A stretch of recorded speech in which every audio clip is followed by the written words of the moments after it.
আসসালামু আলাইকুম প্রিয় দর্শক। আজকে আপনাদের দেখাবো লেয়ার মুরগি। অনেকেই তো বলেন লেয়ার মুরগি কি রকম দেখতে, কেমন দেখতে।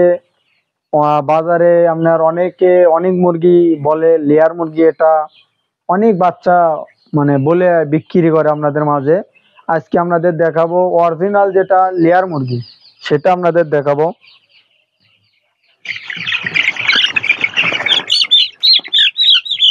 দর্শক দেখুন, এই যে মুরগির আকৃতি দেখেন, একটু সাইজ। আজকে 25 দিন বয়স, খুবই কম। এটা তো বারান্ত মুরগি নয়, এটা এটা লেয়ার ডিমের জন্য। এই যে স্বাস্থ্য খুবই কম, দেখতে পাচ্ছেন। আর রংটা আসতেছে লাল, লালটি রং আসতেছে, তার মধ্যে সাদা। এই যে পাওটা এরকম। আর আরেকটা বিষয়, সেটা হচ্ছে যে মাথার ফুল দেখেন একবারই নাই। এটা পুরোটাই ডিমের জন্য তৈরি করা। এটা হচ্ছে কার আপনার ফিমেল। এটা শুধু এখানে যা আছে সবগুলো ফিমেল।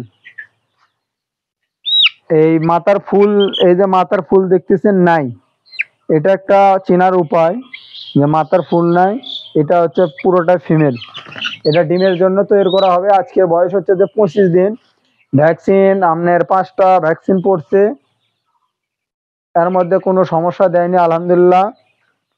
আর বড় বিষয় হচ্ছে এগুলোর খাবার চলতেছে আপনার স্টার্টার খাবারটা আপনার প্রায় 60-65 দিন, 70 দিন পর্যন্ত চালানো যায়। অনেকেই বলে যে ঘরোয়া খাদ্য দেওয়া ভালো, কিন্তু ঘরোয়া খাদ্য দেওয়া আসলে ভালো নয়। কারণ হচ্ছে যে ঘরোয়া খাদ্য থেকে যখনই আপনি লেয়ার অনে, যখন আপনি ডিমের জন্য তৈরি হওয়ার সময় লেয়ার অনে যখন আপনি ফিডটা দেবেন, তখন ওই ঘরোয়া খাদ্যটা খেতে খেতে যখন লেয়ারে দেবেন, তখন লেয়ার খাদ্যটা খাবে না। যার জন্য স্টার্টার আপনার ডেলি চালান, 2 মাস 2.5 মাস আপনি স্টার্টার চালাবেন।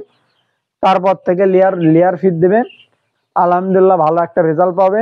তখন আপনার ফার্মের কোনো সমস্যা হবে না। এর সাথে সাথে যেটা পানির বিষয়, সেটা হচ্ছে যে এখন চলতেছে পুরোটাই সাদা পানি। এগুলো মুরগি খুবই রোগ বলতেই নাই, রোগ প্রতিরোধ ক্ষমতা একবারই বেশি। এদের রোগ একবারই কম আসে, কিন্তু এরা গাম্বুরো রোগ আসলে একটু না সেন্সিটিভ টাইপের, এরা অন্য রকম হয়ে যায়। এরা তখন মারা যাওয়া শুরু করে। আর এখন এতটা আমার চাপ নাই, কারণ আমার ভ্যাকসিন সব কমপ্লিট করা আছে। আর এগুলোর পানি চলতেছে সাদা পানি। তো আজকে এই পর্যন্তই ভিডিও।